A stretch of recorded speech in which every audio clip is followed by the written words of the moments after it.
യുവജനോത്സവത്തിന് പങ്കെടുത്ത ഒരു 10ാം ക്ലാസ്സുകാരന് കുച്ചിപ്പുടിക്കും ഭരതനാട്യത്തിനും പിന്നെ പങ്കെടുത്ത ഐറ്റത്തിനൊക്കെയും സമ്മാനം നേടിയൊരു ഉണ്ടക്കണ്ണിയോട് ആരാധനയായിരുന്നു. പിന്നീട് പഠിക്കാനുള്ള പുസ്തകം തുറന്നാ കാണുന്നത് അവളുടെ കണ്ണുകളായിരുന്നു.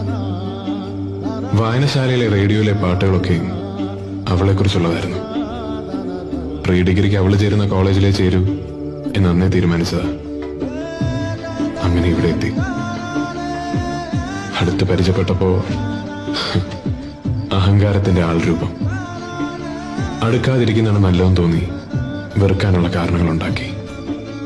പകല് മുഴുവൻ വെറുത്ത് വെറുത്ത് വെറുത്ത് രാത്രി ഉറങ്ങാൻ കിടക്കുമ്പോ അവൻ അവളോട് ഇപ്പോഴും ഇഷ്ടമാണ് എന്നാ കണ്ണുകൾ ഓർമ്മിപ്പിച്ചു. പ്രസംഗ മത്സര വേദിയിലെ കയ്യടി നേടിയ പൊടിമീശക്കാരനെ അവളും ശ്രദ്ധിച്ചിരുന്നു. പ്രീ ഡിഗ്രിക്ക് ചേരുന്ന കോളേജില്